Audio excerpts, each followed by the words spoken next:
uburoso bw'umugusi. Umuruburi kubwatya nabo kurigirirwa na kiro muntu.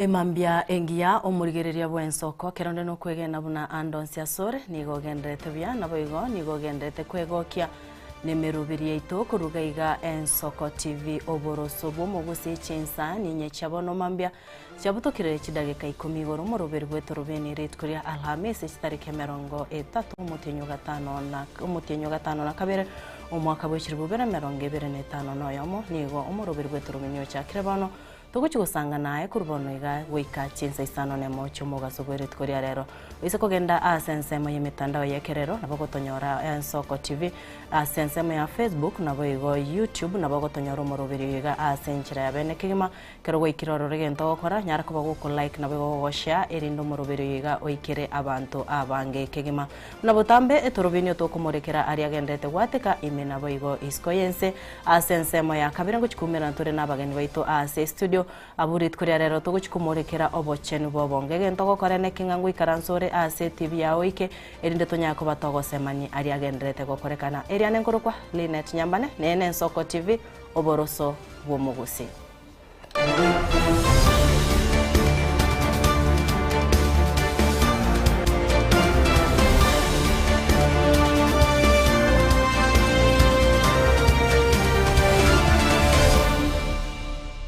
Etorobini tokoyechakira kurwa ase okuborirwa kwa rure gucha ase abasubati kwene kiango sirabare abasubati bamwabo chinga kiba kurigia oborai uku no kubori kwene getigwe ekero abasubati babwate egeikaro igaiga aso musho Nairobi gikare kikemanyekanite buna Achievers Conference and Awards gekurawa no murai gose no mu president yobo oyukurwa Aret Chigai asibanyariko bagukwanira nga abasubati abanga bagwetera makongo anene ekero bakurigia ebirogo byoborai igo banyareko bakuru okubori gucyasa abasubati abo kwene kianko babare aso mustari obosyo kurwania kisegi chegenka nabo igo okwarokigwa kwabana abanyaruka. You are a superwoman from the day the seed was planted in your mother's womb. You're a superwoman the day you accepted to go to school, finish school, and be an example to the other women that are coming after you. You're a superwoman because of the work that you're doing. We might not know. Lisa here speaks Kiswahili better than me. Lisa, just stand up. But she's a woman who has ensured she entrenches herself in whatever spaces that she's in. The woman, First Lady of Marsabit. I didn't go last year, but I want to tell them this year we are all going to Marsabit for your program on FGM. The work that each one of you is doing. I've seen Shamala from Kitale. She's a gender expert. I've seen her somewhere. The work that you're all doing, if you don't speak it, if you don't say it, we might not know, but guess what? You're a superwoman. Take up leadership positions, political positions. You can make it. We can make it. Let's be the ones to shape the 2/3 gender role. Let's make it happen. And thank you for rallying us to do that. And we will do it if we do what Honorable Chigai said. Vote in another woman. Crown them as a woman. Business courses are what our grassroots women need. They might have the skill, power, and everything else, but a little education will enable them thrive. I can have money, but if I don't know how to manage this money, then tomorrow I will need your hand again to hold me. If you don't give me literacy classes, then tomorrow again I will be bankrupt or I'll be scrolling down on my knees to again need your help. So if I need your help every day, definitely I'll become your slave. Who wants women of today to become slaves? Women in this room, are you ready to become slaves? Just because you don't have money, you have to rely on somebody. That is not something that women achievers believe in. We believe in empowering women. We believe in celebrating women. We believe in connecting women. And we believe in networking. As you leave this room today, make sure you've networked. Everyone is yelling about 2/3. And allow me to say this. Courtroom battles are not going to save it for us. Opinions are not going to shape it for us. We must achieve this in our homes, in our communities, in our mentorship cycles, at our workplaces, and ultimately at the ballot box. I challenge you to go and vote for women leaders. It's your job to vote. If you wake up in the morning to go and vote, why are you not electing women who have positioned themselves? Why are you yelling at government on 2/3? Go get it done and make it so easy for the next government to have women leaders. When you look at parliament, that is where we have a problem. It's the vote. When you go to the executive, the boards, that's easy to balance.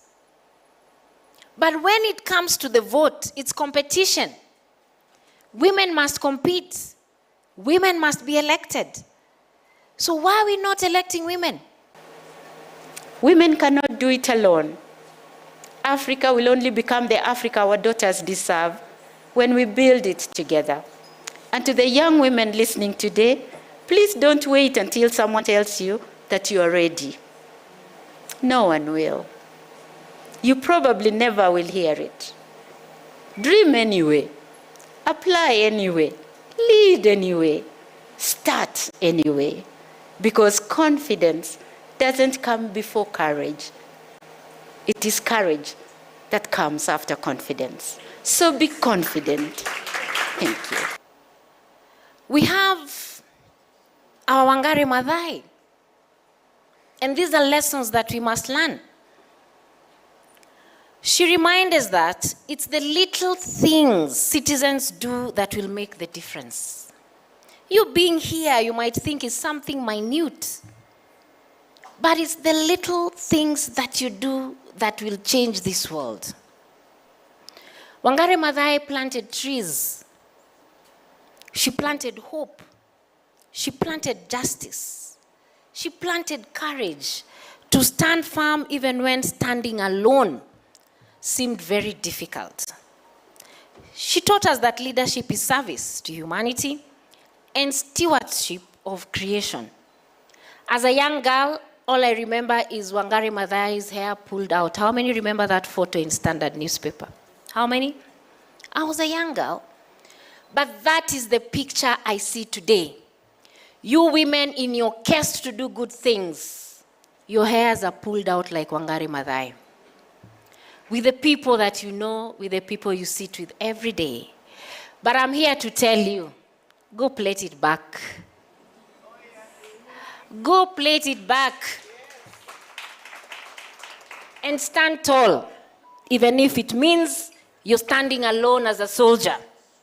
Because you are born for greatness. Because every time we celebrate one woman, hundreds of young girls quietly begin believing. They say, maybe that could be me one day. That is how role models work. They don't just inspire, they expand what others believe is possible. Let's inspire them by celebrating each other. Allow me to leave you with this thought. Success becomes far more meaningful when someone else rises because you reached back. As an African proverb reminds us, if you want to go fast, go alone. If you want to go far, go with others. True leadership is rooted in resilience, selfless service, courage to persevere. And she declared, I never ran my train off the track and I never lost a passenger. If you want a taste of freedom, keep going. I want to tell us here today, If you want to succeed, you must keep going, no matter what the challenge is. You must go and get what you want. You must be a go-getter. Treat us well, because I am tired of talking about GBV. Who's tired like me? I am tired of crying with women who have been abused. I am tired of discussing femicide.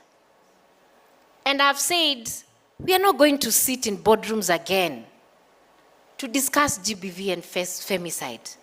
We must deal with these issues. These are issues that are happening in our houses. Data tells me every 4 women who are working, 3 have been abused. Data also tells me, and the GBV report is out, that it is your love partners that are abusing you. So why are you shouting at government all the time?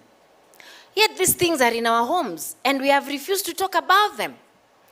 If you go to Western region, Vihiga, Kakamega, Busia, it's our relatives, incest. Why are we refusing to address these issues? The church. These are issues that are happening in our homes, in our neighborhoods. It's in families. Why are we hiding things under the carpet and waiting for Harriet and others to do it for you, and we don't even know you exist? Can we all step up and do that which needs to be done? Empowering women is not just a women's issue. It is an economic development, peace, and stability issue. When women thrive, nations prosper. Togotigana nayo gose togotigurwa asenseme yo gosegeta gochia asabasubati umuseneta we county ya Nairobi Edwin Sifuna otebire chinyagitari imeyense nigo chibwate ogwa kwa okonene ase atebire chinyagitari chinyinge imeyense tichibwati ebintu biri chigotumeka egati abatebire nigo chitabwati chibagi chiri cyo kubugoreria amanyinga egenta atebire buna ekero abanyene gose bari babwata barwere bagwetera obokongu geko bakubetererwa kugora chemepire yugo se chibagi chiri ndibanyako baba kubekerwa amanyinga nonye nabo omochirie obokoreri burasi nyagitari asatebire chinga kinyinga chingakia abarwere barusigwa amanyinga niga kuira egekegetambe weterang niga agosombo gose akuburirwa kurwenseme yemo guchia asensemende ekero mumurwira gucha konyora obokonyo bukwanyora ngano na manyinga yu abonete konyora asarikire. Speaker, yesterday I was quite privileged to be invited to a show on one of the local media stations. And because during the Gen Z revolution, my numbers were circulated countrywide. Whenever I get opportunity to go to these shows, I am just inundated by messages from across the country about the things that people would want me to highlight or to bring out in those shows, Honorable Speaker. But one of the most shocking one is related to the statement that has been brought by Senator Faki regarding the lack of imported equipment in the county hospitals. Speaker, someone sent me a message yesterday saying that we don't have blood in the country because for the last 5 months, we do not have blood bags. I don't know if that's something that any one of you can picture in this house. We do not have bags for almost 5 months for people to be able to donate blood. That samples of blood that are collected in the counties have to be transported by road to Nairobi or to Mombasa for testing. That, Honorable Speaker, there are no working refrigeration equipment in our county hospitals. And by the time the results come back 2 to 3 days later, that blood can no longer be utilized.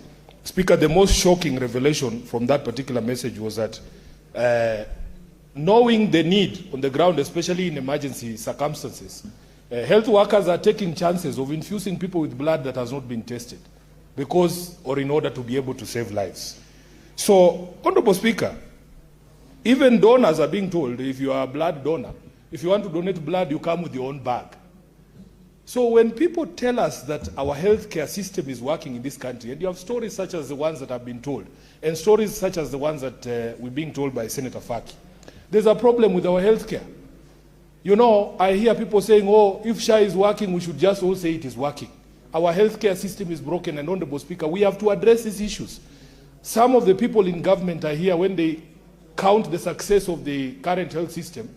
They say that the success is in the numbers of people who have registered under SHA. That cannot be the measure, because SHA is not a registration bureau. We are not conducting a census. The measure of whether healthcare is working is in addressing such issues, Honorable Speaker. Can you imagine the risks that are to be taken, being infused with blood that has not been tested, Honorable Speaker? So there's a problem, and we must resolve it without hiding behind political slogans saying SHA is working.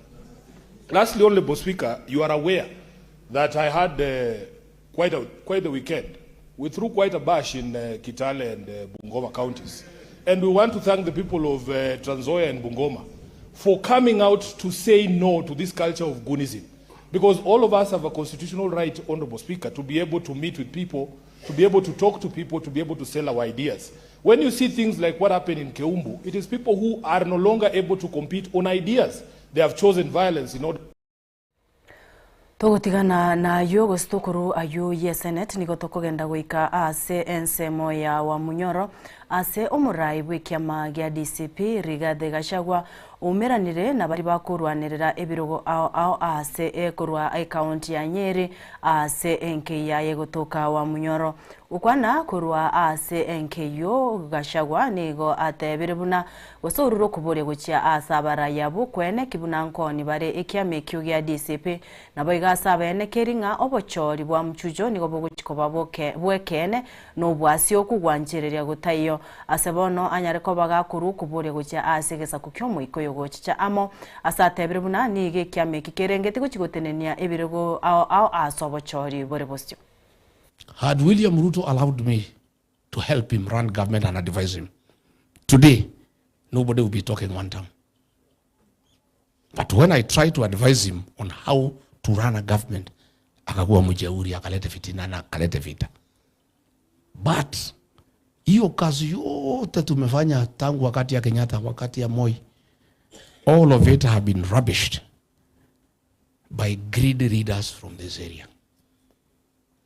Ya kwamba kiti ya deputy president elected by the people ambaye ingesaidia watu ya nyumbani, watu ya Nyeri ndio waliongoza kusema hatutaki hii kiti. Senator wa Matinga, huyu mzee ya Standard 4 ya Udhaya, alitumia mimi picha juzi akiwa na gown. Hii gown lakini najua sasa ni fake. Hii mtu ya Nyeri anaitwa DMM. Hii kijana hapa ameolewa Murang'a.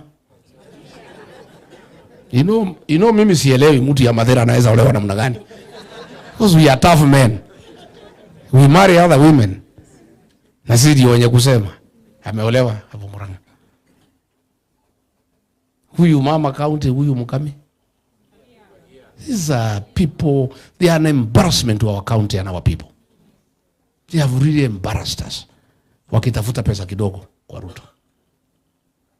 So mimi naomba nyinyi, we need to fix the dignity of this county. Lazima heshima ya Nyeri irudi.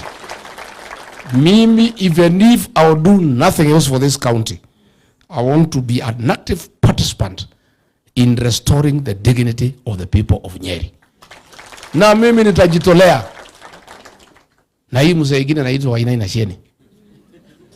Lakini hata mimi kuna mambo mingi nimefanya hata I cannot explain. Hiyo mzee, when I was campaigning for him, he was asleep. Mimi naambiwa ile mtu unatetea, saa ile ulikuwa unamtetea amela. Ile hasara pia mimi nimeleta hii county ni kubwa. Lakini I'll fix it with you. I'll fix it. Yeah? Hawa kina Medhu tu ni vile wananiheshimu. Lakini pia naonaga wanataka kuniuliza hii watu yenu ya Nyeri kwani ni watu ya aina gani? Lakini saa nyingine wanaona anaweza kumwaga unga wananyamaza. But I can see the way they look at me. I can see the eyes, they have a question. But many people have come here boldly wameniuliza Gitungati. If you cannot fix home, how do you fix the rest of the mountain? Your people are the worst traitors. Siku tunauawa Wetima, Wamumbi ndiye amepanga Rigiji auawe. A man I helped from an MCA to be a member of parliament. Nikaenda hata nikalipa dowry. Ameita askari kwake, amewachinjia to come and kill me. You are either with the people or with Ruto. Siko namna hiyo. And Nyeri has decided chama ni DCP. Si ndio?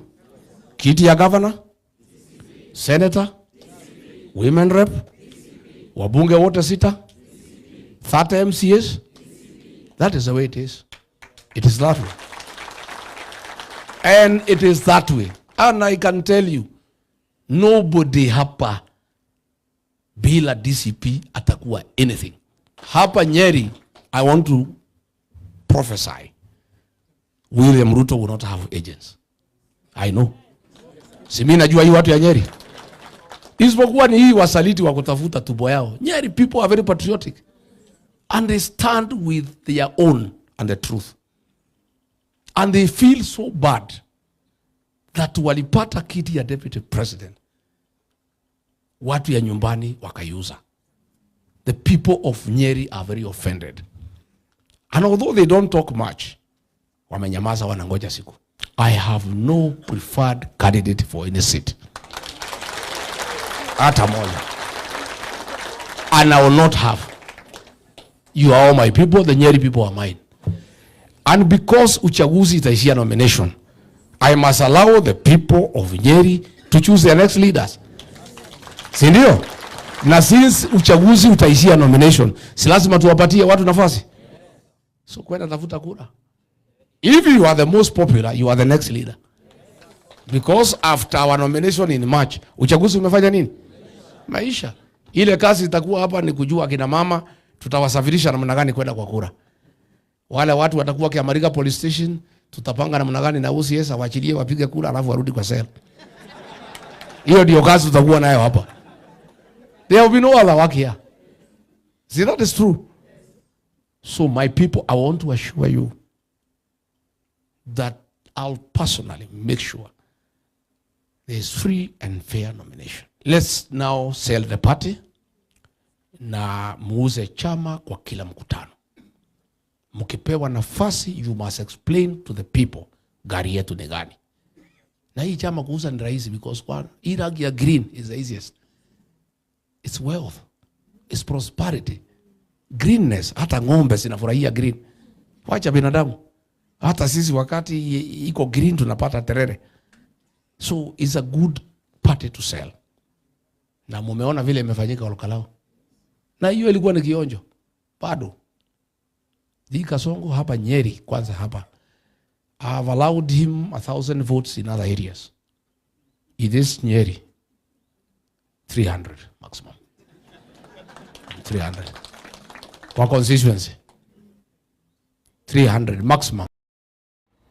Nakurwa ase ensemeyu ya wa munyoro mwancho murigereria nigo tukuragenda omutimuko omokego tukwirana togoswa ase ensemende ase tuguchikumirana n'abageni baitu gaiga ase studio litkoria rero nigo tuguchikumurekera igoro yobocheni bobongo nkugusaba otubase kurwa ase TV yao ayo amonaya ndamange na segeka egeke kerebosyo.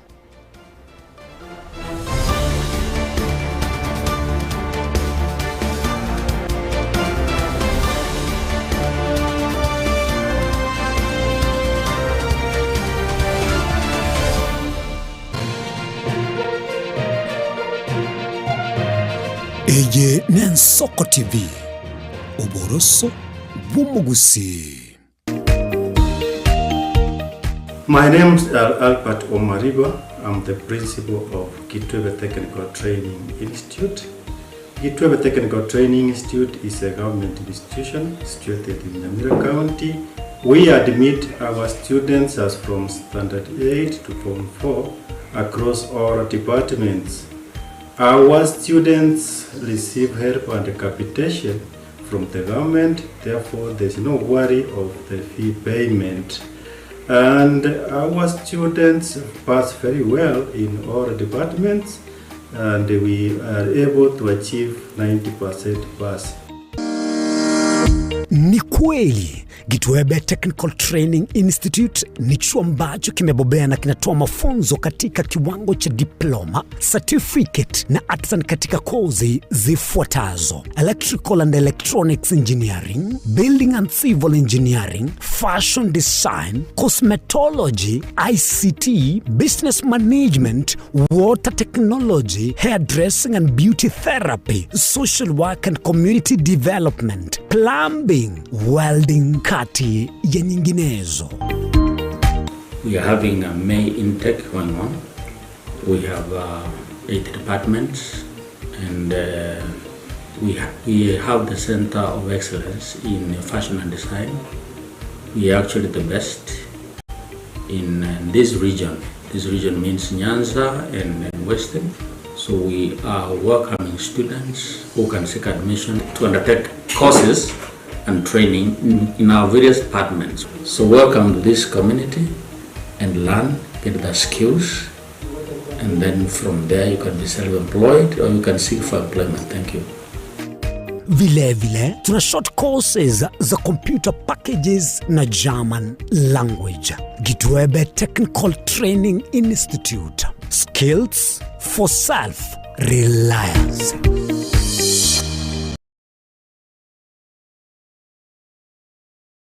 Ekerendwali ya kuibire chinguru kirali tukonesegi ekerwa ikirensinyo ogosemelia nkoro One Fit Health Center ni ntomwali bomuchando Eretabia ne Dr. Kena Moses umunyagitari na chagete inyagitari ya One Fit. Inyagitari ya One Fit ya chagete 2005 asomucho karatila. Asinyagitari yetu ya One Fit nere nyagitari entangani ase East Africa ngima. Asitogo kolege ntugekoro kunga blending of medicine. Yani ngege nyagitari yetu ya One Fit itoko tumia chinjira isato yoko weni ya marwaile.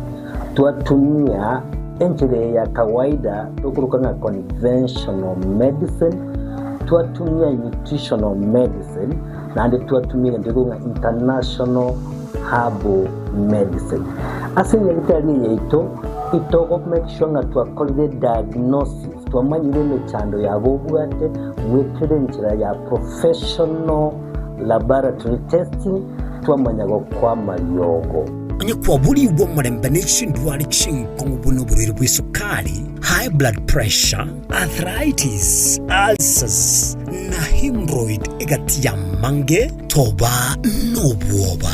Tunyora samagacho Alisa Plaza, ejo kwenye manyekantu na Uhuru Plaza, 3rd floor, room number 307, ange nichiru ya marigiti omuchishobo songo. Kuse tuakirisime asi number 0722245763. Ekari ya kurwali amaroira ali complicated, abaroira bagocha barwarte mono. Ekero bakire igoro bairwa mariogo, umuroira akwanda ukora matukato, lakini ekero bakoira na riyo wacha kana daktari ya kabere ya gatatu bokonya aba bwenete. Chinchira chito chigekoro nigo chirasoko goselwa konene gosiriwa ne chinchira chekerero.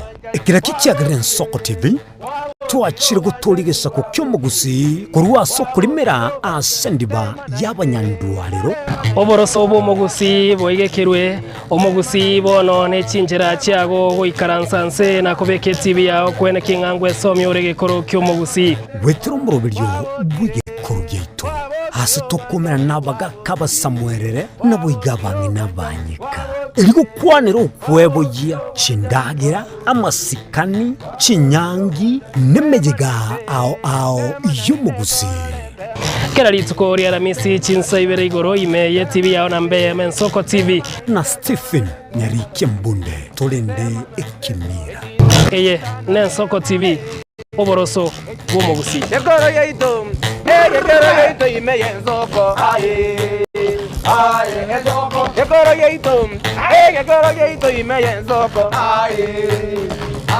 Ensoko ibyengia yakire ngumanga bunalero Je, unandoto kufanya kazi ugaibuni? Mwakala wa ALM tutakuwezesha kutimiza ndoto yako.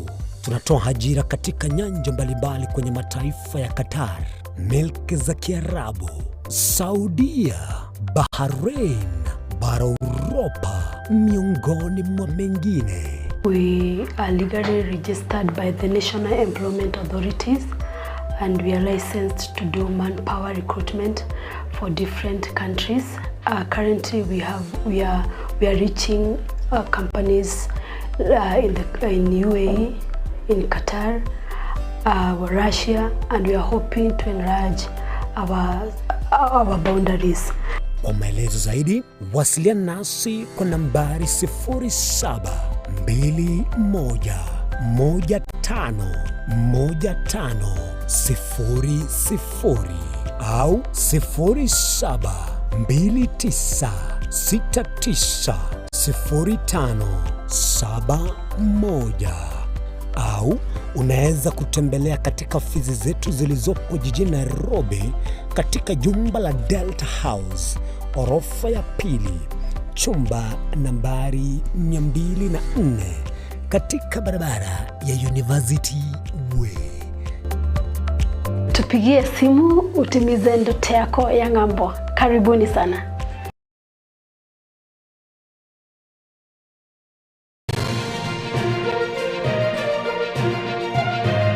Eye Ensoko TV, uboroso bw'umugusi.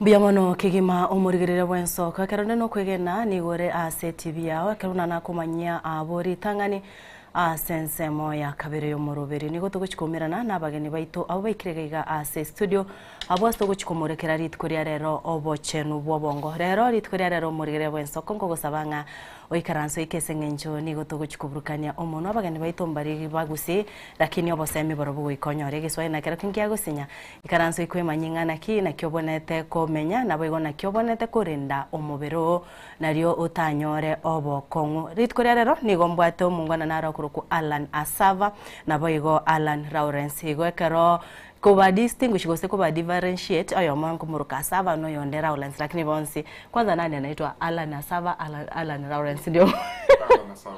Okay, Alan Lawrence. Okay, Asava. Yes. Naomba uweze kusalimia mtazamaji wa Ensoko TV na umweleze unafanya nini haswa. Kwa majina Alan Asava, watazamaji wa Ensoko TV. Tunafurahi sana kuwa hapa. We're happy to be here. Mimi ni director wa program inaitwa Masterpiece Mentors, and also I'm a founder of a program called Marriage Dropouts. Yes. Karibu sana. Na Lawrence na wewe?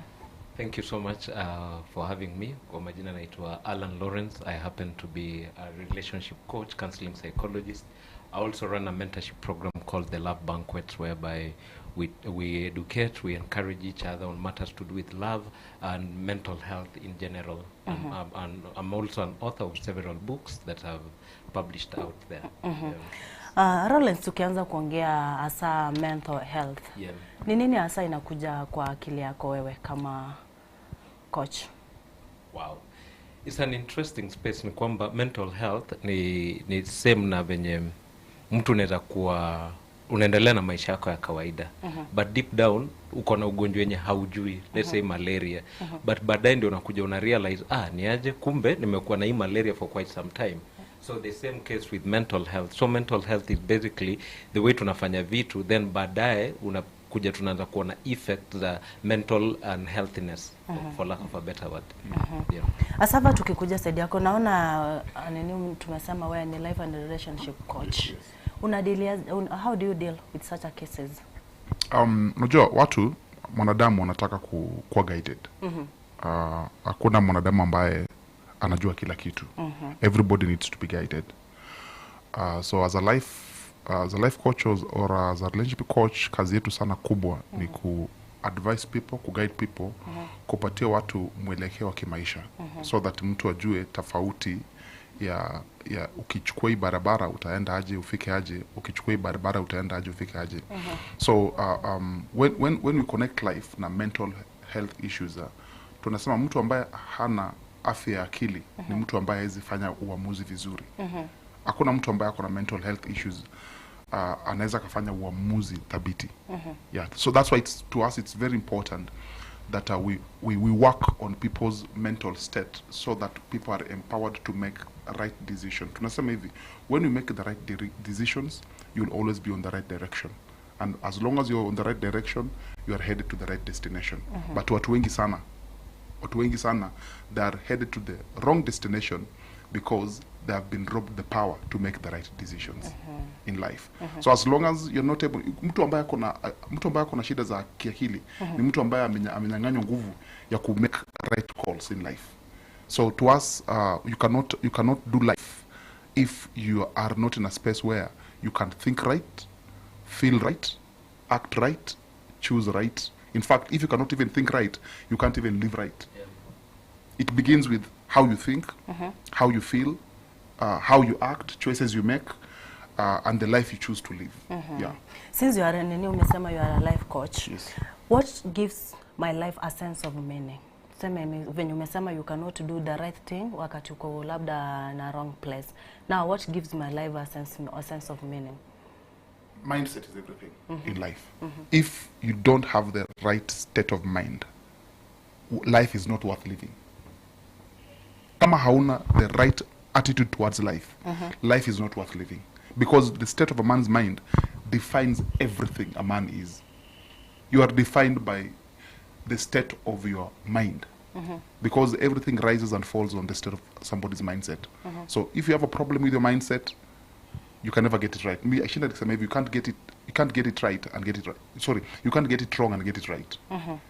Listen, life is only defined from that place where kuna wala tunaenda kanisa tunasema kuna text inasema above all things guard your heart, guard your mind, above all things, because out of there comes issues of life. Unanipata? So life is only life if you have the right state of mind. Yes.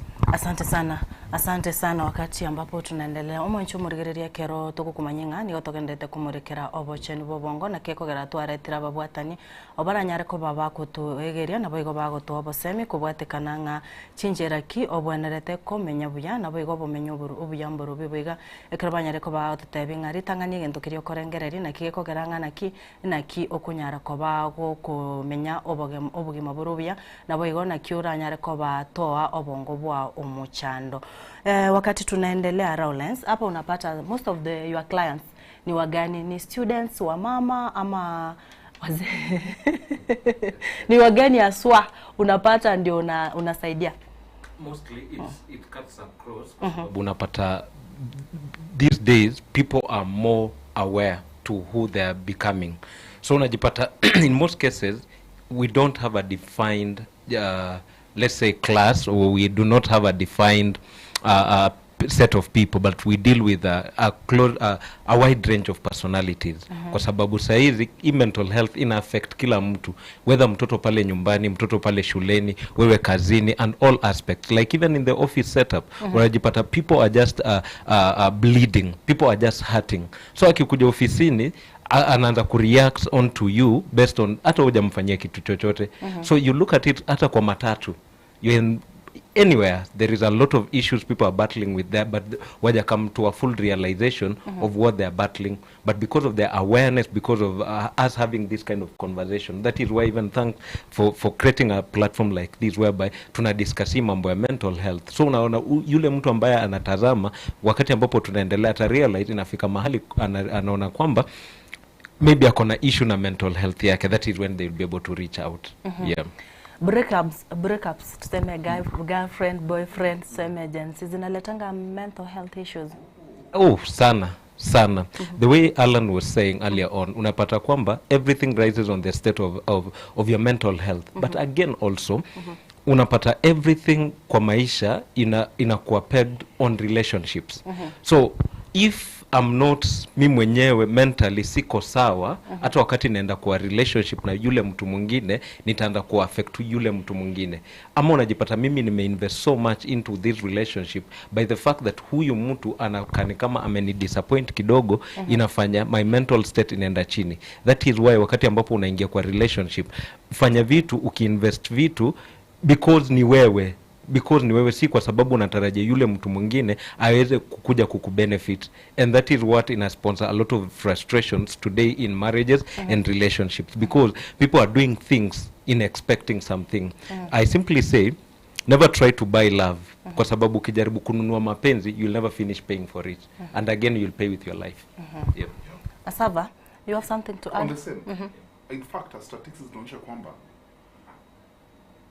broken relationships, disintegrated marriages are the number one reason, the number one cause of mental health issues. Exactly. In fact, today, broken relationships are killing more people than even cancer. To put it together with these road accidents, listen, people are dying today more because of mental health related issues. Now, the cause of it is relationships. So, me can be out to listen. If you do not take care of your relationship space, you are destined to enter the world of mental illnesses. Whether you know it or you don't know it. Don't get into a relationship if you are not sure that you are mentally structured. If you're not mentally structured, wachana na mahusiano.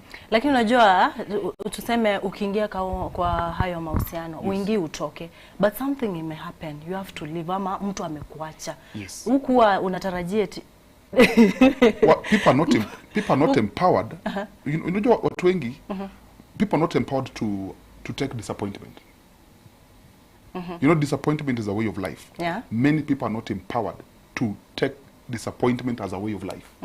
That's why when you're disappointed, everything crumbles. Yeah. And when everything crumbles, you can imagine, people in relationship, we invest time, resources, and energy. You understand? Yeah. We invest too much. To a point where unafikiria, ukitaka kutoka, unafikiria the losses. Many people don't know how to cut losses. Najua mimi nachina nikiambia watu hivi, approach a relationship kama biashara. At some point you make profits, at some point you make losses. Many people in the relationship don't know how to cut losses. Sasa zile losses zimeingia hivi, people don't understand how to process it. Yeah, that's why unakuta after a broken relationship, people begin to sink into depression. Yeah, because now they don't know how to live without the other person. Because maybe they had become so one with the other person, now beginning to detach from the other person becomes chaos. And that process is very chaotic. Yeah. Now, tuseme it has happened. Yeah. Ni nini mtu haswa anastahili kufanya sasa? Hii ndoa imekataa, badala tuseme umepata kesi kama hiyo. What kind of advice do you give them? To me, and that's one of the things we talk a lot. The first thing you should consider is to heal. Heal from the pain, from the disappointment. You have to prioritize healing. That should be the first thing. Okay, umetoka sawa. Take time, start the journey of healing. And it's very costly. Do you have clinics? Yes, we do. Do counseling? Yes, we do. We do have actually it's a masterclass on a healing journey. How do you move from one point to another point, to a place where you become whole again and ready to go back to the dating market. But you go back to the streets. Ukiwa umepona, uko sawa. Unajua ukiwa watu we say this, hurt people. Yeah, when you're broken, you cannot build anything. You can only build something that is destined to break again. That's why we tell people, take time and heal. Because as long as you've not healed, you get into another relationship, you're destined to fail again. Because broken people build broken relationships. Hurt people. As long as you're not healed, you will hurt others. Ni kama mtu mgonjwa. Unaenda ukisema hata wewe nitakuacha. Exactly. I am telling you, it's for free. As long as you're still hurting, either you'll hurt the other person or you'll get hurt more. Yes. Okay, asante sana. Rowlands, what kind of support now you give such a kind of clients? Mtu amekuja venye nani Asaba amesema kwanza enda upone, but life must continue. Yes. Kazi kama ni kazi lazima nikuja hapa nicheke vizuri, niongee na watazamaji wafikirie kila kitu iko normal. Lakini inside sio mimi. Mnasaidiana aje sasa ndio at least kazi niendelee kucheka kwa screen, lakini na huku ndani mimi naumia. Juu siwezi acha kazi juu nimeachwa. Yeah. You see, maisha ni funny kwa sababu wewe tu kama ambulance lakini usonge mbele, you understand? So it is very important inalia tu ikisonga. But yeah, the way Alan was saying, just to build on that, it is very important that take time to heal, take time to forgive yourself of whatever that really happened. And whatever happened does not in any case define who you are becoming. Because that was just an occurrence. Does not, you need not to peg your identity based on what really happened. It was just a season. Ni kama kujaribu kuweka full stop mahali ilikuwa tu ni koma. So lazima life must continue. Basically, just to take you a little bit back, mi usema, before you think of a life partner, get a life, be busy, be so much busy, accustomed to whatever that you can be able to do. Even as a woman, have your own life to a point whereby if this person comes, you will not be competing with this person for attention. You'll be a fully complete person. Because if you are an incomplete single person, your identity and everything will be pegged on a relationship. So the best and very important thing that you can ever do is for you to value ujipende wewe mwenyewe. The person in the mirror. What words do you speak to the person in the mirror? Even in that season, kijana ya mtu amekuja ameku heartbreak. Usikae hapo unalia sijui unafanya nini. No, even that person unamshikilia grudge, anaendelea huko nje anakula nchini saka. Yeye anaendelea wewe uko pale unalia sijui unafanya nini. Because your identity should not be pegged on one person. Minus that relationship, who are you? Minus wewe kuitwa kwamba una date so and so. Minus wewe kuitwa miss so and so. Who are you? Because even funny enough today, especially let me speak to the Gen Zs, you minus a relationship, who mtu ana value? Worst enough, you minus sex out of a relationship today. There are no reasons for people to date. So what pushes you to move from your singlehood into a relationship is something that is very important, because at the end of the day, you'll not be remembered by the kind of a person you dated. You'll not be remembered by the kind of cologne you owe, but you'll be remembered for one thing: which kind of legacy did you leave behind? And the kind of legacy you leave behind is fully determined. How are you fulfilling your purpose? Because today even a viewer here atataka kujua umetokea wapi, anataka kujua which kind of content are you giving us, which kind of impact are you giving us, whether you are heartbroken, whether you are in a successful relationship, it does not matter. What matters is, are you functioning in your purpose? Are you changing lives? Because that is what will count at the end of the day. Okay, thank you so much. Alafu Asaba, how do you distinguish clients experiencing huyu akona stress, huyu ni anxiety na huyu ni burnout? Sasa utajuaje? That's like crazy one. It's like difficult one. But we should be able, you have to be mtu ambao umesomea kidogo ile inaweza behavioral science, right? You know how people behave. Human beings are creatures of certain behaviors. So you have to be very good at understanding people's behavior to know that the way Anna respond to life is because they are dealing with certain issue. The way she's reacting is because she's dealing with certain issue. The way she's looking at life is because she's in a certain place. So mtu, for example, mtu ambaye ako anxious, why is somebody anxious is because their tomorrow is not sure. Most of the time we are anxious because we are not sure about what tomorrow is going to bring us. So mtu ambaye ako anxious, they cannot be settled. It's not possible to be anxious and settled. In fact, we're calling this generation the generation of the anxious. People cannot sit down for 2 minutes without checking their phones. That's a sign that you're a very anxious human being. So you mean that hiyo ni anxiety? Because hata mimi naweza kaa hivi nione kuna nini?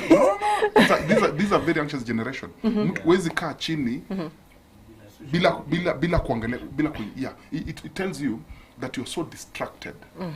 You are extremely distracted, and this thing has become a distraction. Unaget? That's an anxious person. Mtu amesettle ni mtu anaweza kaa hivi for 1 hour, not moving, not doing nothing. He's not interested in trying to know what is going on TikTok, what's going on Facebook. They're fully in the moment. Doing nothing. Life is supposed to be lived in the moment, now, here. Naona niko hapa. But is it possible? Tuseme sasa sina kitu nimefanya, nikaa hivi tu hivi nitulie. Naona niko hapa. I'm here. My mind is not in who could be texting, who could have texted, who could be saying what where. I'm fully here. Doing nothing. I'm having this conversation with you. Okay. I'm talking about a normal day. Niko kwa nyumba sasa nimetulia hivi. Sina simu, sina TV, niko tu. Actually, that's how you're supposed to function. You're supposed to have your moment because we live in the moment. We don't live in the past, we don't live in the future. We live in the now. And the reason why many of us are not able to overcome the things we're dealing with is because we've not mastered the art of living in the moment. Let me tell you, ile wakati watu watajifunza to live in the moment, you can easily reprogram anything and everything in your life, because that's where reprogramming happens. The reprogramming of the mind happens when a man is still, when you're relaxed. You're not worried about who could be saying what, who could be doing what, who could be where, doing what with who. You're just here fully. Both your mind, your brain, your soul, and your body. Actually, that is the state where people begin to heal. You begin to heal your body, your mind, and your soul when you learn to be in the moment. So tunasoma Biblia nasema hata Yesu alikuwa anajidusa kusema I am. I am is a state of being here. I'm here. Yes. Okay. So if you're not here, where are you? Kuna mtu anaweza kuwa hapa mwili lakini mafikira zinatembea huku nje zinapiga tanga mafikira zinatangatanga ziko huku ziko kule. That's a person who cannot heal from nothing. So that's an anxious person. Then the other one will say somebody who is fatigued, right? Mtu ako fatigue ni mtu ana energy. When somebody is fatigued, they produce zero energy. And where there is no energy, there is no productivity. As long as you are fatigued, you cannot be productive.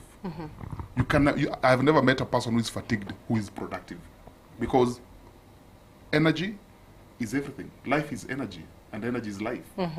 What tunasema, where energy goes, that's where transformation comes through. Transformation only happens where there is energy. That's what tunasema. Even right now, the world economies are controlled by energy.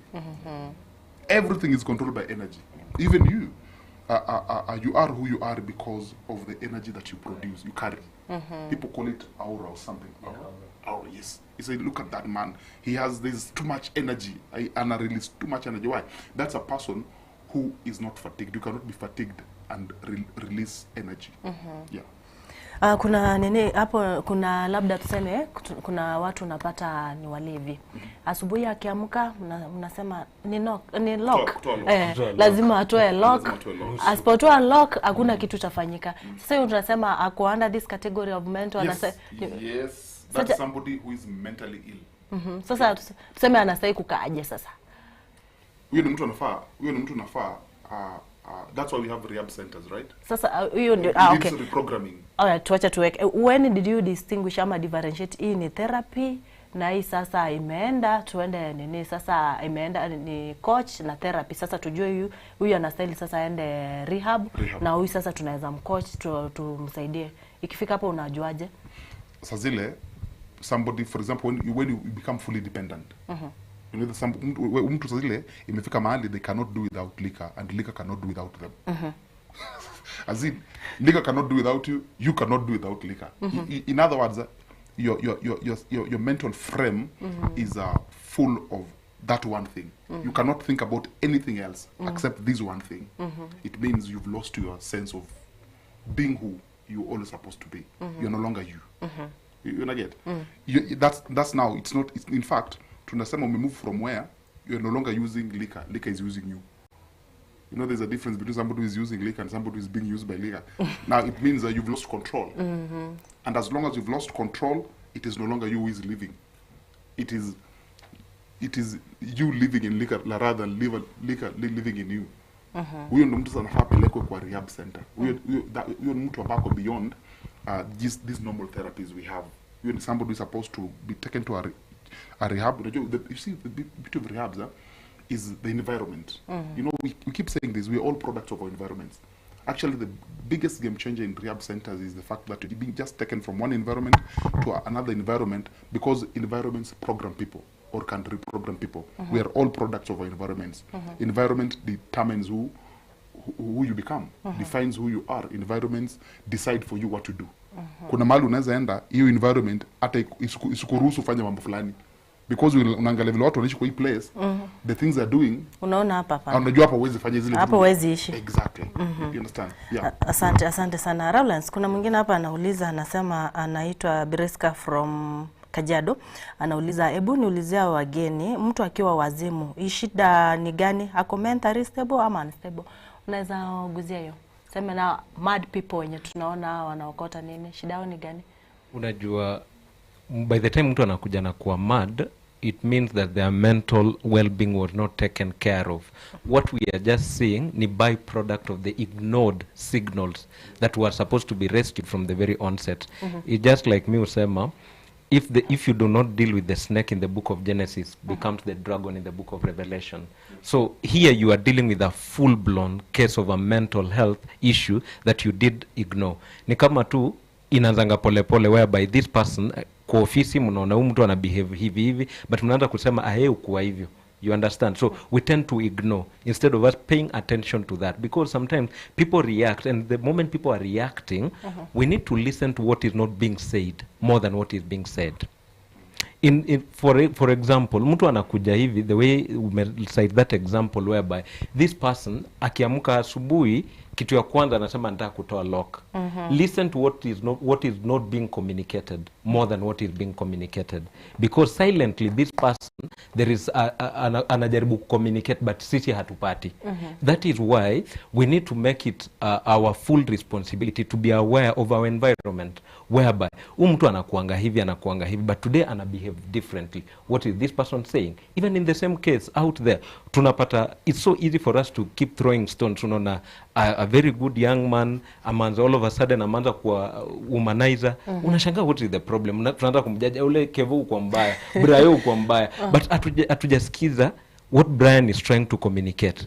Brian is screaming loudly that I need help. But see what we tend to do, we start bashing them. We start calling them names, of which it boils down to one thing. If all of us, you and I, we are going to take full responsibility of our environment, and by environment I mean people who are around us. As Christians, the Bible says, be your brother's keeper. Have I taken good care of my brother? Because if each and every one of us is going to take full responsibility, we'll not be having those kind of cases. Just to sum it up, a person mwenye akona amekuwa full blown mad, it means that there was a mental health case we didn't deal with. And if we're told we loved this person, there is a lot that we can do. It's a collective responsibility. Yeah. Thank you. Unaona when wazini tunaona kwa streets huku nao machokoraji tunaona kwa streets, most of them are there because number one, they were neglected growing up. Neglect. Neglect is one very core reason to why people end up in mental, you understand? Kuna watu wengi sana hapa nje ni machokorana na wendo wazimu kwa sababu when growing up they were neglected. They were neglected. So even today there's some, that's why they left home, because there was no value at home.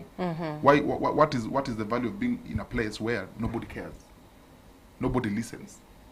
So they will go look for spaces where they can be listened, or they can start doing things to get people's attention. So like you're saying, sometimes when somebody gets into the world of drunkardness, they're communicating without communicating. As we see them drowning in drunkardness, but they're telling us, you know what, there is something I'm dealing with that is just beyond drinking. Drinking is just a way to relieve, you know, to numb what I'm dealing with. You understand? Yeah. So people outside here are mentally ill because most of them were neglected growing up. And by the way, neglect is one of those things we call childhood traumas. Yes. Mtoto ambaye amelelewa katika familia ambayo watu wanapendana na mtoto ambaye amelelewa katika familia ambayo watu wapendani, hao watoto wawili hawezi kuwa kitu moja. They can never be the same. Mtoto ambaye amelelewa kwa familia ambayo ulikuwa ukitaka kitu unapewa, na mtoto ambaye amelelewa kwa familia ukitaka kitu haupewi, they can never be the same. Those kids cannot be the same. They will never be the same. Kuna ule atakuwa anagrow anajua nilikuwa nikiulizwa na nyimwa. How will that kid respond to life? Anajua na yeye pia atanyimana. Yes, atanyimana. Yes, sasa hao ndio sasa kwanza, in fact akitaka kitu hata atakuibia, because anajua kikuomba utampea. Akikuomba utampea, so atakuibia kwa sababu yes, aibe. That's why now we have people stealing around here. Okay, asante sana. Kuna mwingine hapa ananiambia anaitwa Evelyn, anasema wale wanakunywa bangi inaleta mental health issues.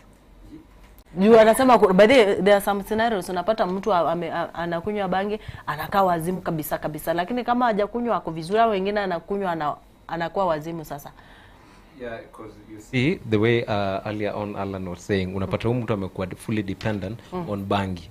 Because yes, at some point research shows bangi ni dawa. Okay, na hiyo ndio watu trick watu wanatumia whereby when wanaenda overboard, that is when now it affects their mental well-being, because remember it enters your system, it restructures who you are. We don't want to get into the details on that, but eventually mtu akitumia, they are not themselves. So that is where again they start to behave in a certain manner whereby to them it's normal, but to us it's not normal. So in their world it's normal. Yeah. Hapo wakati nani Alan unaenda kuongelelea hapo, unapata tuseme kuna venye umeguzia hapo eti bangi ni dawa.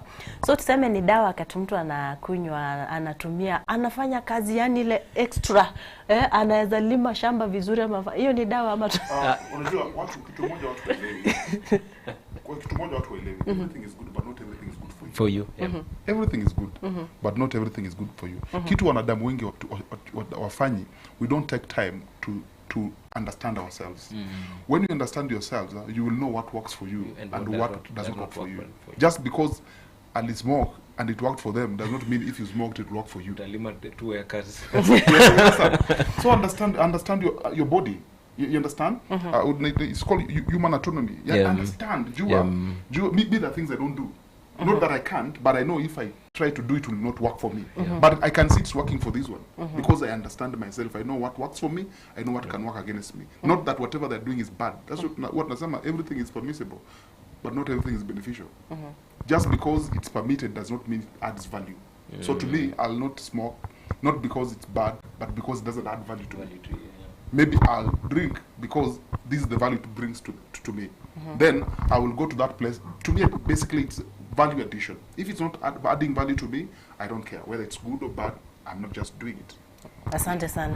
Beamono kegima omurigire wa Ensoko kera banongo kumanyinga nigo togendete konyora obosemia kurugaiga ase studio kera tubwate abamanyi bari bagendete kuringore na bego tukunya gukwanera igoro yobo chenu babongo onyambono kare goswa sense moyo muruberie ne kinga onye kubwate iborerinde na bokurutorikiraga bwase namba itesimi eyure 0766 0788666663 erinde nyare ko bake gutuikiraga igankwira nande asege kegeke kera bosirinde tunya ko batogosoma amabori aho gosonye kubwate komenda konde tochiare ene kingari boriria uri atangani nkoiranda omutimo komokego nkoirana inde tunya ko batogoswa asense miyende.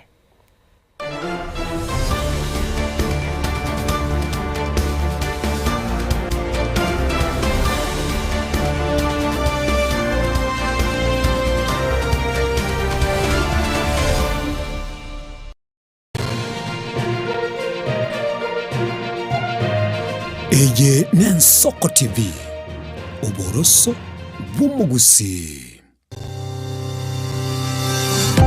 ine nuganete betri uratumia segari yao ebetri uguchachirimo ugakweba ebetri ulegene chinga kichonsi ebenga kieriberera gosenga kiyobokendu tawe chanika aho tupatikanye limited no tulegigiga asengichao nigo tokorosia na koni chipetiri uratumia singa kichonsi chipetiri uratumie asegari enke ebasi no nyaneli kurukuru. Tunapopitia pale kwa gari yako tutahakikisha tumeweka na tumekupimia charging system ya gari na pia tumekupimia battery na kila kitu itakuwa iko sawa. Alright. Sasa na ikileta shida kabla hii warranty ishe itakuwa namna gani? Ikikusumbua kabla ya warranty utakuja, alafu tukishaiangalia tutakupatia battery ya kushikilia tukiendelea kuangalia yako. Talia yoka ne battery yechinguru. Battery ya Autopat ni battery ambayo ni spill proof. Kumaanisha hiyo battery haimwagi acid ile ambayo iko ndani. Hiyo battery imetengenezwa na calcium. Kama vile tunajua calcium hainanga water loss. Kumaanisha sasa hiyo battery hakuna wakati ambayo inakauka hiyo acid. Asamange twakirisimi namba 0739697855 Kwa wale watu wa kujamstatiwa, wachana na betri kama hizi. Tumia Autobat. Betri ni Autobat.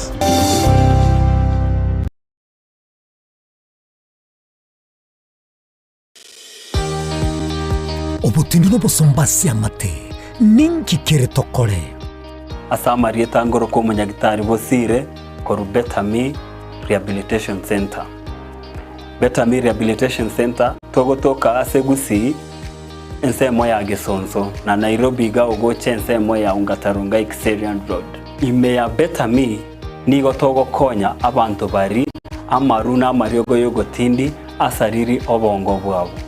Togokonya abantu buna umwanafunzi orenge kwende university ongere gutumia maruna amariogo yogotindi amosariri wono yaikireke wango gwitarwarigo kwanya oroyo nde orenge kwende kanisa otigire onge akonywa amariogo yogotindi na amaru abasari erio twabaretaga Betami twabarwari erinde obugima bwabo kwirane gochaso obugima obi to Christmas number 06380913 Betami Rehabilitation Center lichiburio gukora chingatare icyobutindo.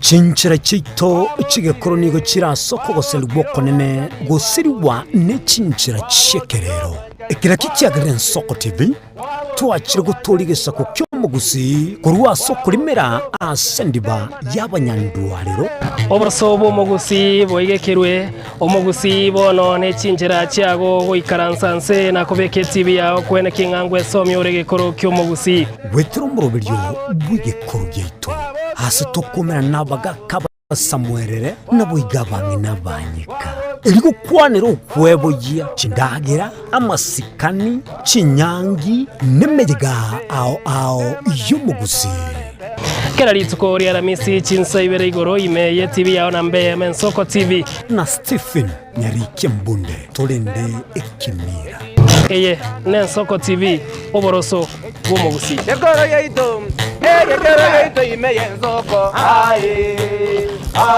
Ensoko Yekoro yeito ime Ensoko Ensoko ibyengia yakire ngumanga bunalero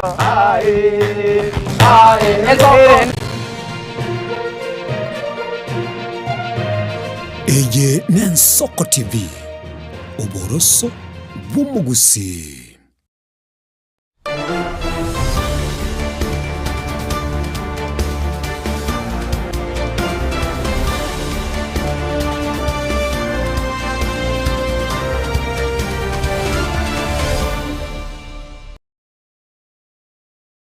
Biamono kigimana endo murigerere bwa Ensoko kwegena kwa nebunani gore meyo moroberi buna butambe kera togenderete gusanga ebirengererio ritkoria rero tokumurekera obochenu bwobongo tutaraira na asense moyaiga ye studio moncho murigereria gokwira wika ase county ya Nyamira ase gotebekana buna ekiombe kya Bateresa nan kanigo kyanyareko bage kutangaza omugiro bwemeremo ase bono batebire buna ayonkorengana no committee ya implementation ye county ya Nyamira abatebire buna tianya gwikirania ACBA yabo ipabegete yo mwaka 2025-2029 bakoragwa no moriki bwo monene orusagia rwa Kise Moses Rianga nigo banyareko bagoteba buna tibago chigokora emeremo gwika okuigwana okubabegete ese igo chigoikerana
agende gas ikiagera urarokie maminja ye union bera ne family ina bana baino babungete school bera ka so that togendere ko gamete batakire wisaransa na itwe elinde tukwana mangana tukore na ndi tate gotebe kinenge nchembe sana ekero tutakire wisaransa tusoro kwa mangana aya batiga twagenda yes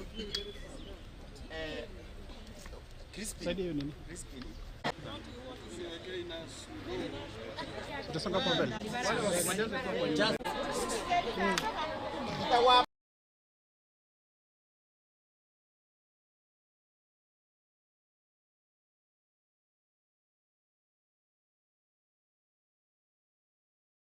Mwancho murigereria orino roboti urachiko yanyora asa mangana ito amaye chenso isano na ibere chinsa 10 na bego ensa yemo na bego chinsa isato asomo sakito beto machine agendete kurigereria ayo agendete kwenekiwa ase county eyo togoska gochage gase county ya Nairobi akase tore na bageni baitore tkoria rero togendete komurekera igoro yobo chenu bobongo onye gukare goswa imeyo muroberi ngo kwenekinga onyare ko bagukubwati muroberi asensemo ya Facebook na boigo nsemo ya YouTube na bogotonyora umurubiri yo nigore live eri ndonya kuba gusanga amona into nabego nabogutorikera ujumbe ototebi ngankerengere ringerekeke gobwate nabego ibirenge bya umbire bye bigakorengana nobo chenu bobongo. Karibu sana tena.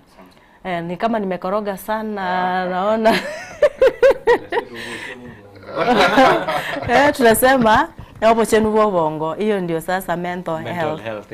Ndio tunaongelelea obongo ni ubongo. Sasa si unaelewa hapo sasa.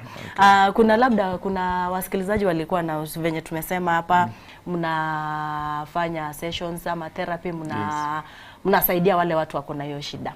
Kuna mtu kidogo tu anajiuliza, je, ni free ama kuna malipo kidogo? Kuna zile tunafanya pro bono. Pro bono inamaanisha ukiangalia mtu mali anatoka vila yako, unaona huyu kimuitisha ukimucharge utamsaidia hata kuja na anataka kusaidika. You understand? So there are those cases, right, where unasema you also as human beings we owe it to ourselves to give back to the community. Right? So sometimes by case by case unaweza angalia mtu useme okay, we will do this for you. Understand? But from my end kama tuna ile program tunasema the healing journey. We have a master class ya kuheal. This is especially for people who are coming from broken relationships, disintegrated marriage, and they want to heal so that they become whole again and get back into the space of relationships. That master class we are doing, for example, 7 sessions, only 2,500 per session. Yes. Na 7? Yes. Na hizo zinaenda for how long? That's around a month and a half. Maybe you're doing maybe 1 or 2 sessions a week, or 1 session a week, depending on the availability of the client. Yeah. Now the way we schedule it. Yeah. There's some with the program Linet mental mentorship. In mental mentorship, tunafundisha watu how to think right, feel right, choose right, and live right. Yes. Because unajua watu wengi tujafundishwa ku think right. We don't even realize that maybe we were taught to think wrong. But unaweza sema like I'm not thinking right wakati naamka najua naamka najipanga niende kazi. See, that's right ama kuna vitu. No, the fact routine does not mean you're right. There are people who wake up vile tu, for example tunasema ule anaamka anafikiria kwenda kukunywa. He's not thinking right. You understand? Because where on earth would you wake up and the first thing you're thinking is to do something wrong, something that will hurt you? Those are the people you're saying you have to think right. We have to be taught to think right. Because if you can think right, you can feel right. If you can feel right, you can act right. If you can act right, you can live right. So we teach people how to stay on the right side of the right state of mind. Yes. Asante sana. Asante murigirire Ensoko karitukunya gosemi guga buku bwatekana no bachono bobongo tetukunya kumanya aria omwanya bantu gusa ibuno mugusiga bwasorenga mbindoki obwenerete kurigiriria nabo igo onyare ko bakogwesemia gabo. Rollins, chakula pia inaletanga shida ya mental health? It depends. Chakula. it depends, because the way Alan was saying earlier on, you see, something might be working well for me, might not necessarily be working well for you. So it depends. That is why unajipata people need to be very intentional about knowing who you are and knowing what serves you. Because kuna food fulani, let's say unaweza tumia ujipate maybe it does not balance your acidity, it does not balance all those kind of things, then eventually unajipata into some medical condition, then eventually baadaye ita translate to that. Mental, yes, so you really have to be very intentional and invest, even going for those therapy sessions, invest into a nutritionist. Ndio maana watu wameenda shuleni. So when was the last time even hata mtu ambaye anatutazama alibook session just to check yourself into a nutritionist? The same way does not mean for you to seek mental health assessment, does not mean that you're on the bad side of life. Sometimes it's just good, even in the dating scene, when you are seeing a girl or you are seeing a man, please normalize going for therapy. Does not mean you're on the lower side of life. Because at the end of the day, seeking help is not for the weak. Seeking help is for the strong people. Seeking help means that, you know what, you understand. Because the more you understand that you are strong, the more you understand you need people around you. What you know I might not be knowing, and what I know you don't know. That does not make either of us inferior to one another. So basically it's very important that, you know what, we have all these kind of professionals. Nikitaka anything to do with media, I'll come to you. Nikitaka anything to do with production, I'll come to the next person. So it is very important we also make good use of our professionals around us for proper guidance. What happens if you see that my client is stuck? Aisongi, tumemaliza session lakini bado shida ni ile ile. Sasa kesi kama utafanya nini? Amemaliza hizo sessions zote umemwandikia lakini no progress. That's what sometimes we do referrals, right? Yeah. The problem could be maybe because you see in every case the same when mtu enda hospitali anafanyia diagnosis, right? We also do diagnosis, right? We sit down with somebody, you try to understand where they're coming from, right? You try to understand what they're dealing with. You try to understand what could be the best approach to deal with their issue. You understand? And then we give a prescription. Say, okay, this is how we're going to do it. We're going to move from this place to this place to this place. Eventually, the end is we get there, and by the time you're getting there, tunasema the process. You know, when people say trust the process, there are people akona shida, but they are not ready to submit to the process. Hao ndo mara mingi sana. Ni kama tuambie tuseme kweli. Umeenda hospitali daktari anakupatia dawa, amekwambia kunywa dawa mara mbili, kunywa 2 asubuhi, 2 mchana, 2 jioni, sivyo? Yeah. Sasa wewe ukunywe 2, wewe uamue okay, acha nitaenda kinyume na ile maagizo ya daktari. Or sometimes unaweza kunywa leo, kesho kutwa uanze kufeel kama uko sawa. Mimi niko sawa, uachilie. Nimeacha. What happens? You are stuck. Temporarily itaonekana uko sawa, but on the long run you'll realize actually you're doing yourself more damage by stopping the process just because you felt better. So sometimes unakana clients una feel maybe either they were not ready to go for the journey, either they were forced to go for the journey. What nasema, ikiwa hujaamua kuanza safari, hata watu wengine wakigogo hiyo safari hautamaliza. You know, there are people outside here who are doing therapy because somebody has asked them to do therapy, not because they wanted to. In fact, we had this conversation yesterday. We needed to do a session on signs that you've not healed. Signs that you've not healed from that broken relationship. Do you know kuna watu walikataa? Wakasema sisi hatuwaki kukumbushwa binunda. We don't want to be reminded about the past. Already hawaja heal. They're not ready for that journey. If you took that person, even if you gave them 100 sessions, you'll not help them. Because they have to get to a place where they have accepted, they have seen the need to go through the process. Yeah, so people get stuck, but when they get stuck and you realize I can't help you, we refer. Yeah. Okay, thank you. Rollins, how can you make your clients accountable? Accountability is a question of giving people freedom and seeing the need for whatever they are doing. If they value it, I'm telling you, they'll be accountable. And accountability comes from a space of, are you willing to submit under the process? Are you willing to walk this journey? Because it takes the willingness of a person more than just doing those kind of sessions. Then the other thing is setting guidelines and setting goals. We are saying we are doing sessions because we cannot keep doing sessions for forever. We say we are doing, based on your case, we are doing 7 sessions, for example. And these 7 sessions, this is the goal. So all the synergy and whatever we are doing is geared towards us achieving that goal, and we must work as a team, because it is only through teamwork that is when the dream will be able to work. So we really need to endeavor to work as a team. We really need to endeavor to work as a unit, and also go beyond, go extra, because if at all you value the process, you value what you are doing, you'll make an effort. But if you do not see the value of whatever you're making, you look for excuses, and excuses will always be there. Asante sana, asante. Na labda kuna venye mmesema hapo kuna hiyo that 7 session ndio tuseme client. That is my case. I don't know his case. Let us take that one case, example. Yes. Sema somebody mwenye amepoteza mpendo wa karibu. Is that 7 session enough? Labda grieving, get, yani it has happened like a shock. By the time you said healing is a process, but don't you think that 7 session is it enough for somebody to get to move on? Not necessarily. Again, some of these sessions are not kufanya diagnosis unajua. Hata kuna mtu you can do 3 sessions and they're good to go. Na kuna mwingine anaweza enda mwaka karibu. Exactly.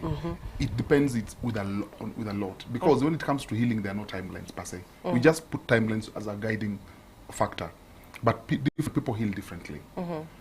Depending on their approaches, depending on their attitude, depending on their availability. Unajua kuna mtu mwingine anataka kuheal lakini they're not available to be helped through the process. Understand? So kuna mtu kitu niza mfanyikia leo and they accept it very fast. They go through the process very fast.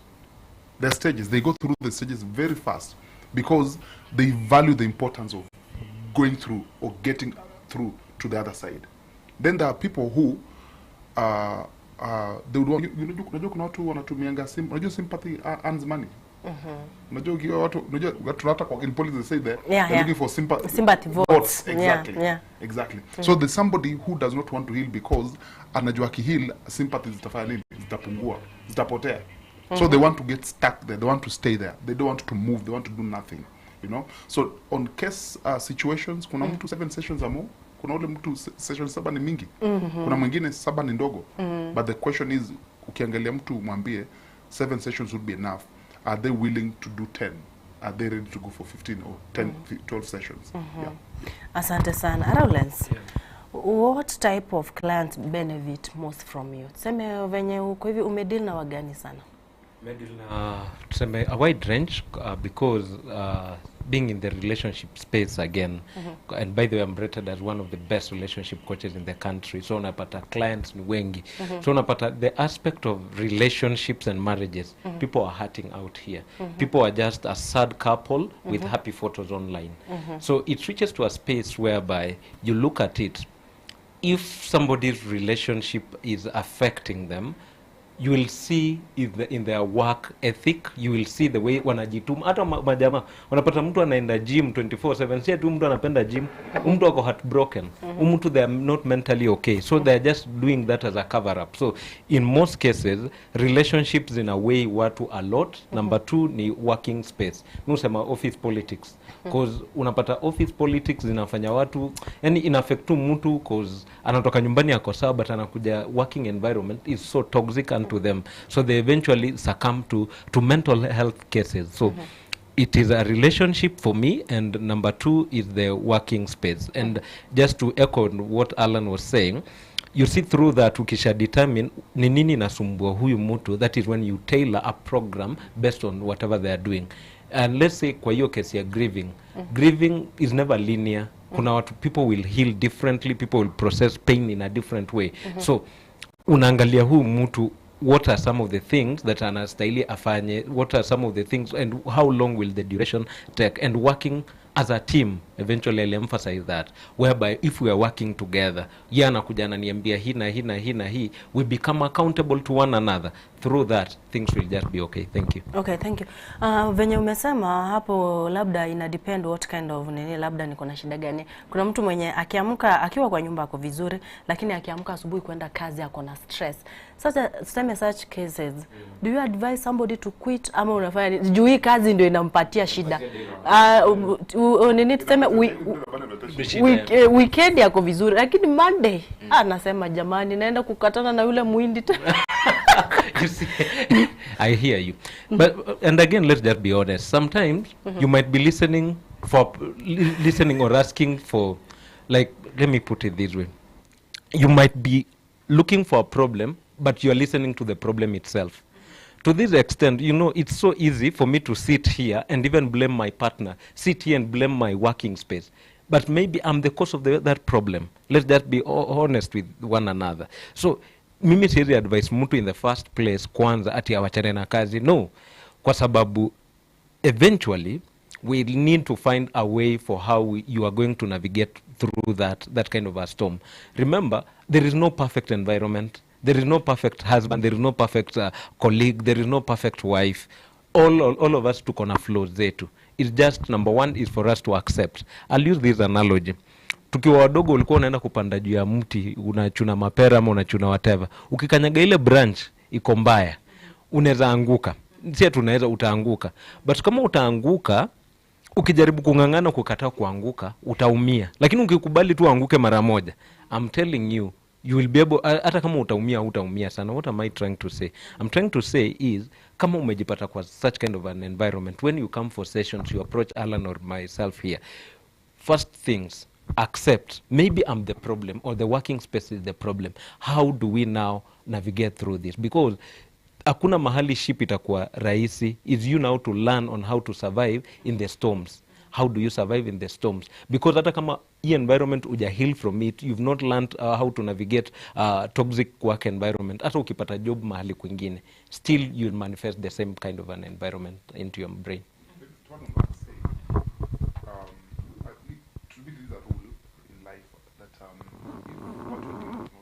Bring satisfaction, maybe you are misaligned.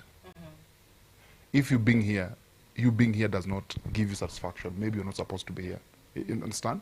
But number two, if there's a problem at work and you're not a solution to that problem, maybe you're the problem. Exactly. Right together.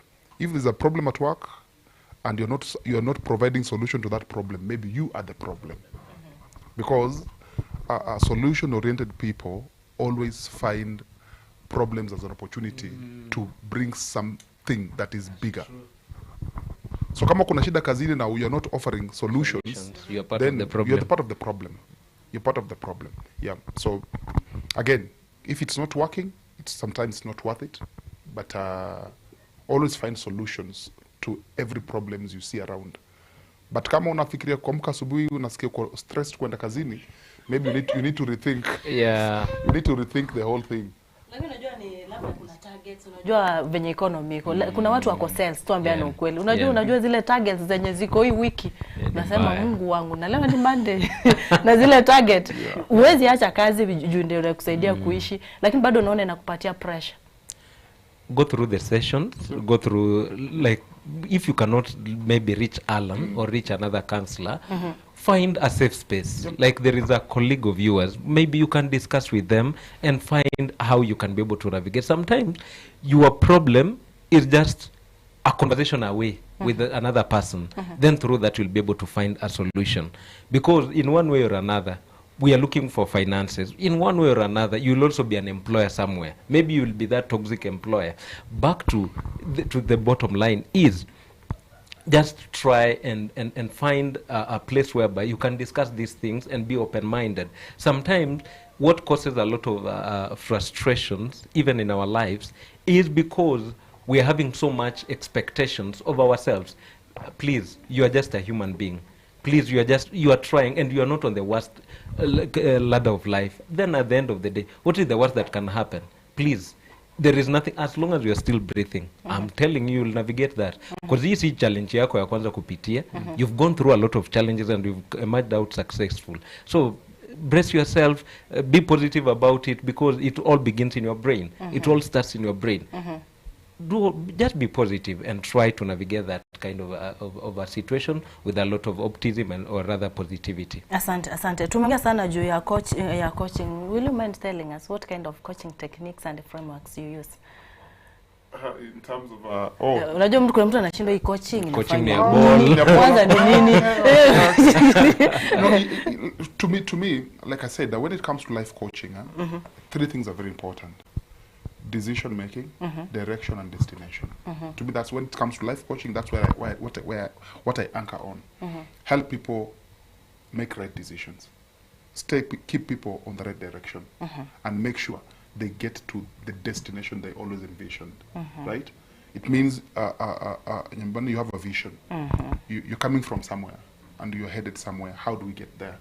So what do we need to do when? What are our short terms, mid-term, long terms? What am I supposed to do today, between today and the end of this week, today and the end of this month? So that whatever I'm doing between the end of today and the end of this month will help me go through the next 6 months. You understand? So basically just help people with steps and strategies to walk that journey of life. For example, somebody wants to get married. Tell them, listen, these are big decisions. So when choosing a partner, maybe you might want to consider one thing here, two things here. We have actually, there's something we do, a compatibility test. So these 6 over 10, 7 over 10, 3 over 10 is too low, don't even try there. You must be able to be compatible here, financially, financial compatibility, for example, sexual compatibility, intellectual compatibility, emotional compatibility, physical compatibility. So tell them, listen, look at all these things. Does this person, are you guys aligned in these areas? So if you're aligned in this area, if it's 7 out of 10, it means there's a very huge chance that this relationship will succeed. If it's 3 over 10, it means there's a possibility that you guys won't stay in for longer. You understand? So just help people navigate through those things. Okay, thank you. Na nikuulize Roland, nitajuaje sasa mimi kama Linet nahitaji usaidizi? Sasa I'm overwhelmed. How will I know that I need this counseling or I need this therapy? I need this. Sometimes the fact that you think you don't need help is a mere reason that you need help. Yeah. It reaches to that level when you are fully aware of yourself, you've really understood your goal, purpose, vision in life. Then you will find yourself, there are some things you are comparing yourself, because it's always about a comparison issue, whereby you said, for example, even in normal life, you said toward the end of the year, I need to achieve this and this. These are some of the boxes nimejiwekea. Have I ticked these kind of boxes? If not, then it means that, you know what, I really need to go and ask for help. I really need to be able to be aligned with the people who will be able to guide me, direct me, and encourage me in the right direction. So the best thing to do is aligning yourself and always being soaked and being connected with your inner self. Because there are some things I can sit here, lie to the world. I can sit here, speak all manner of things, but I can never lie to myself. So it boils from a space of you as an individual. Have I well understood myself? Can I comfortably even sit with myself? The way Alan was saying earlier on, there are some people, because we are not comfortable having those serious kind of conversations with ourselves. That is why we tend to be engraved on our social media. We tend to be engraved so much with our friends. That is why even for people who are looking forward to dating and marrying, today you are eyeing this girl. Ukimpigia simu anakwambia niko na marafiki. Kesho ukimpigia simu ako Naivasha. Kesho, let me tell you, this person, they are not comfortable in their own skin. So they are trying to look for a relationship, they are trying to look for another person, and this person will act as a rescue mission from themselves. So remember, your true identity is that identity when there are no titles. Your true identity is when there is no social media for you to lie. Because sometimes umedanganya the world to a point where unaanza kuishi kwa hiyo bubble. Ushaijipata umedanganyana sana. So wewe set standard pale social media. Mpaka wewe mwenyewe unaanza kujidanganya. So there are these kind of conversations people need to have with themselves. My team and everybody around me, they know this. There is one day in a week, no phones, no nothing. It's just you and a book and a pen. Kaa chini, write down your thoughts. When was the last time even all of us seated? I challenge each and every one of us. We did that. Because it also helps you understand, can you be comfortable in your own skin? Can you comfortably date yourself? Even take yourself out there for a date. Si kila saa tunataka kijana wenyewe Brayo afanye kazi ya kupeleke date. Hapana, jipeleke date. Kempinski pale, for example, na nimewapiga advert. So unafika pale, chai is less than 1,000 bob, by the way. Utafika pale, itisha chai yako nusa tu, soma gazeti pale, expose yourself to that kind of an environment. I know. You see. So even take yourself for those solo dates, because in that period of singlehood, do not waste that season. It's not a curse. It's not a burden. It's not a jail term for you to serve. It's a period for you to enjoy. It's a period for you to maximize. It's for a period for you to understand who you are. So do not waste this period trying to imagine that somebody will come from planet Y to come and fulfill you. So basically, spend so much time understanding yourself. Understand what are some of the wrong things myself. And it is a question of, if I was the other person on the other side of the table, can I comfortably date myself? Can I comfortably spend time with myself? Because sometimes we rush from pillar to post thinking that this person will fulfill us. Some of us, when you get to that point, you realize you can spend so much time with yourself, you'll not need a partner to fulfill and complete you.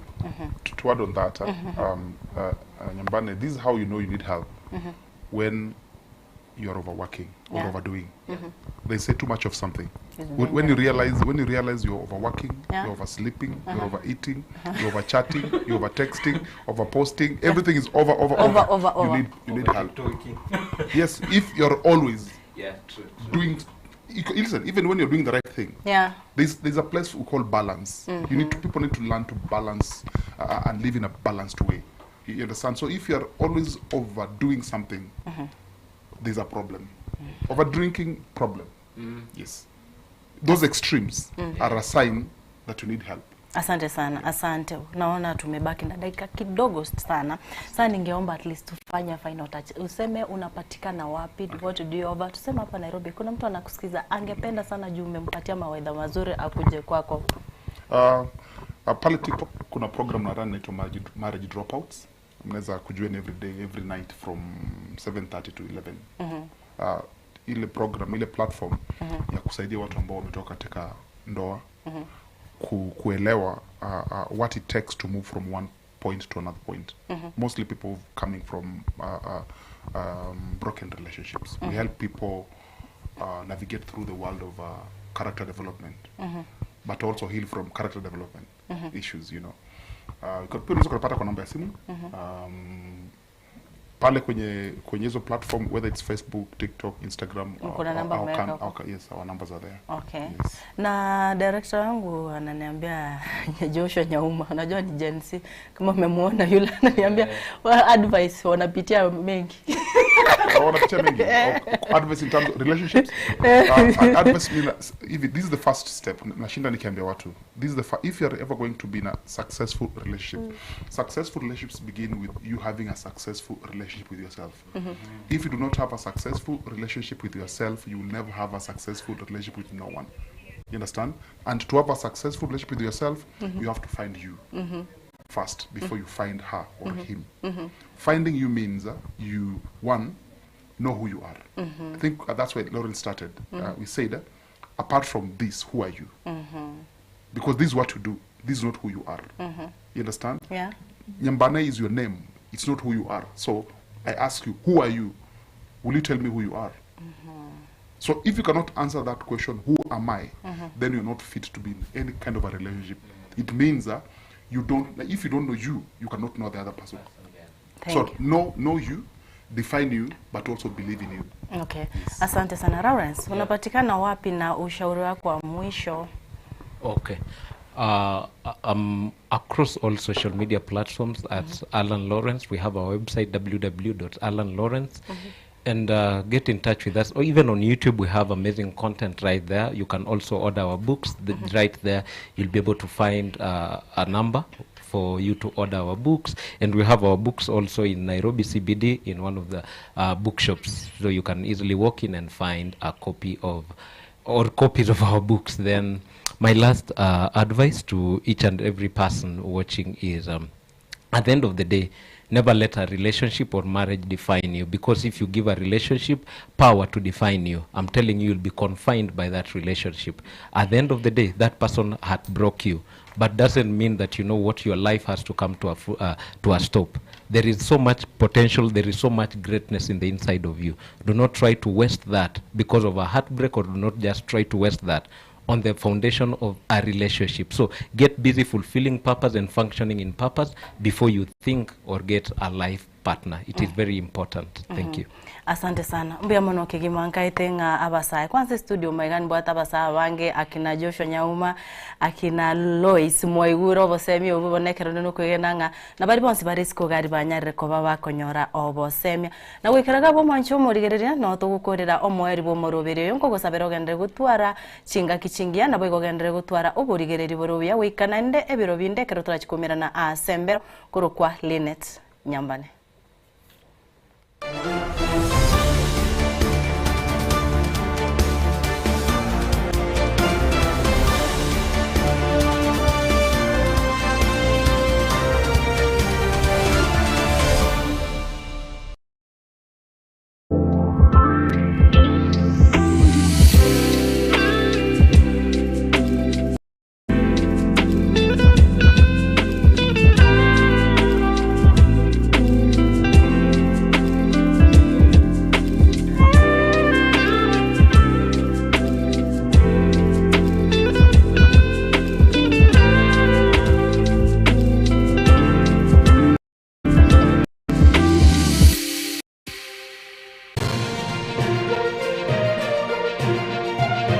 Eye Ensoko TV. Oboroso